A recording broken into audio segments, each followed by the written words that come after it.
My name is Kelvin Mackie, Dr. Kelvin Mackie, from New Orleans, Louisiana. After I left New Orleans, I went to college in Atlanta. I went to Morehouse College first, where I got a BS in mathematics.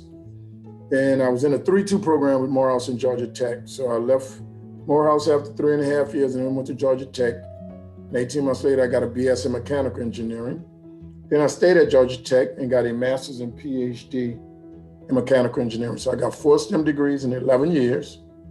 After I finished Georgia Tech, I decided to come back home. I became a professor at Tulane, where I was a professor for 12 years. I became the first and only African-American in the history of the College of Engineering at Tulane. I tell people, it was very traumatic 12 years. I went to work every day listening to Tupac, Me Against the World. I left every day listening to Biggie Smalls, Who Shot You? Because it was definitely a hostile environment. In the aftermath of Hurricane Katrina, Tulane decided to eliminate the engineering school. So I am a person that actually lost tenure. So after they eliminated the engineering school, I decided not to go back into the academy. I decided to just do the work that I was doing in the community. So I had an alternative energy company I founded. Alternative energy company is one that we take waste streams, and we were making biofuels, but now we take waste streams and we make petroleum-free plastic products. And then 8 years ago, I founded STEM Nola. My wife is Tracy Mackie. Tracy's a graduate of Xavier. I have to say that. She's a graduate of the School of Pharmacy. And we founded STEM Nola to expose, inspire, and engage communities in science, technology, engineering, and mathematics, STEM. So we go into communities and have big events, engaging K-12 kids with hands-on activities so we can demystify what STEM is and also inform the community, the parents, and the kids of what STEM is and give them an enjoyable experience and a hope that they will see STEM as a possible career option or choice for them. We've been doing that for now 8 years. We're in the middle of 8 years. We've engaged over 65,000 K-12 kids, over 17,000 families, over 1,500 college students and STEM professionals. We engage the college students as college interns. The majority of them have been from Xavier. And I'm happy to say over the last 7 years, we put over $1 million in the hands of college students, paying them as college interns. So that's it in a nutshell. Yes, my son, when he was in the 2nd grade, he had an amazing teacher that did a lot of hands-on activities. So in the beginning of his 3rd grade year, he came home and he said, "Daddy, I don't like science anymore." And I'm like, "Boy, that's not possible. It's in your DNA." He said, "No, the teacher, just talk to the board." So I said, we have to change that. So we started going in the garage and we started doing all these hands-on activities in STEM. And I guess about 9 weeks later, he came home. At some point in the year, he came home and he said, "Daddy, I got all A's." I said, "That's what I expect of you." He said, "Daddy, my friends want to know how I know all this." I said, "Did you tell them you do this in the garage with your daddy?" He said, "Yeah, Daddy, but my friends need this." And right then and there, he realized that he had been exposed to somebody and things that his friends were not.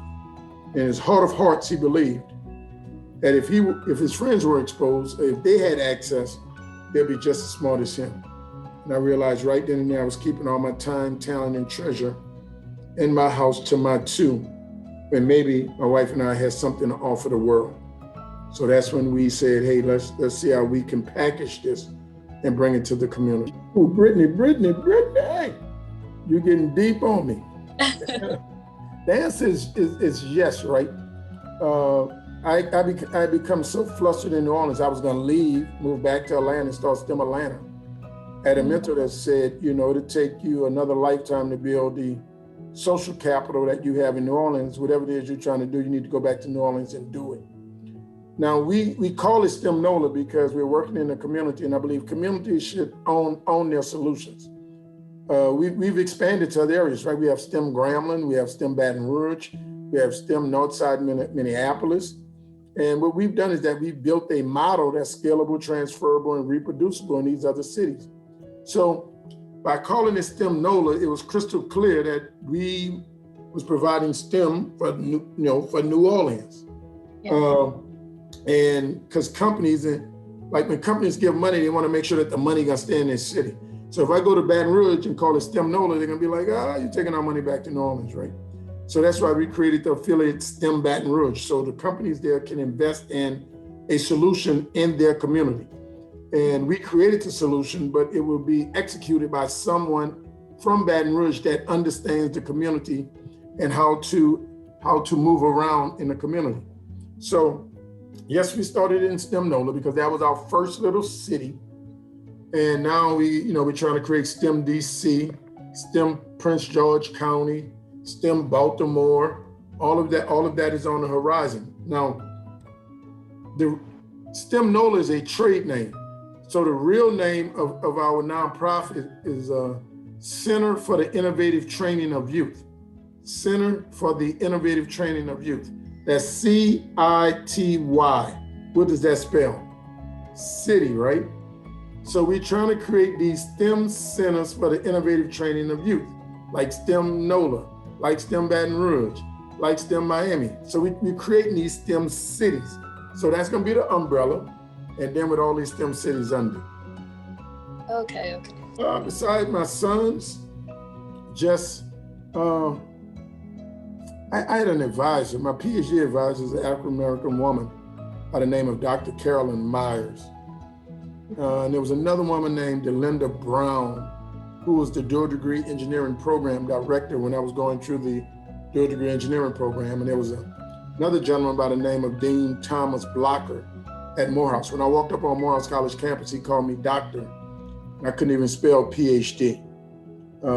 Ms. Brown just really helped me believe that I could do this engineering stuff.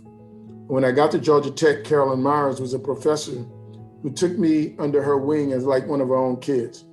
Those three people right there changed the trajectory of my life. And the change in that trajectory of my life have changed the trajectory of my entire family.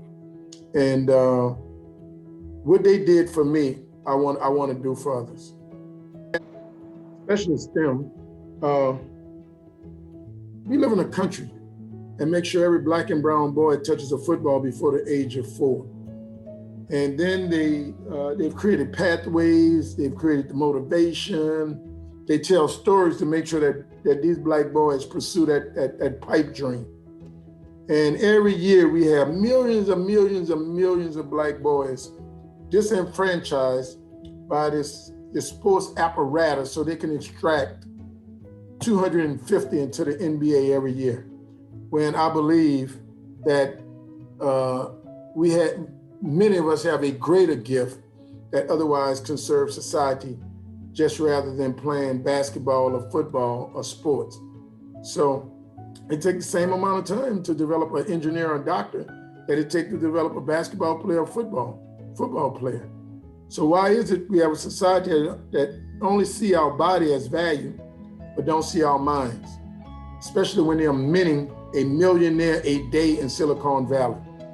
We need to be sitting at those tables, becoming millionaires and billionaires. And then if we choose, we can buy the basketball team and take care of those young men and those young women in the way that they're supposed to be. Sydney, there's gonna be a day, I don't know, I may be dead, but a little boy, a little girl is gonna do something great, and somebody's gonna be interviewing them like you. And somebody's gonna ask them, when did you know that you can do this? And they may not remember my name, they may not remember where it was, they may not even remember the title of the day, but they're gonna say, I was a kid, and one day my mom or my daddy took me to a gym, and I did this, and when I did that, I knew then that I could do this. If you're not exposed to it, you'll never seek to be it, and if you never seek to be it, you'll never be it, and if you never it, you'll never do it. And that's why so many of us are so caught up in the pipe dream of sports and entertainment, because that's the only thing that this country sells us. So my dream and vision is to change the mindset of what's possible for our children in the eyes of not only educators, not only in the eyes of the community, not only eyes of their parents, but in their own eyes. And the thing about this is that when you believe that you can be something, and there's a pathway, as African Americans, we've shown that we won't only walk through the door, we are busted wide open. So therefore, that's the vision, right? People say, why you got to give it STEM to them so early? I say, well, they didn't wait till Shaquille O'Neal got to high school to give him the basketball. We knew LeBron was going to be one of the best players in the world because in the 9th grade they had him on Sports Illustrated. They didn't wait till the sisters who played, to Venus and Serena, got to elementary school to give them the tennis racket. Hell, they didn't wait till Tiger get to kindergarten to give him the golf club, because Tiger Woods' daddy had him out there hitting the ball at 3 and 4 years old. And there's a rule of 10,000 hours. They say if you do something to become an expert, right, you got to do something for 10,000 hours, and that's 1,000 hours a year. So it makes sense that when Tiger started playing golf at 14, that he was playing with the pros. I mean, when Tiger started playing golf at 4, he was playing golf with the professionals at 14. LeBron picked up the basketball at 6 and 7, and at 16 and 17, they were like, this boy can play with the pros. Serena and them played tennis for 10 years. So my vision is to have the 1 million kids doing STEM on Saturdays across this country. And we do that by putting the model that we've created all over this country and exposing kids from the cradle all the way to a career.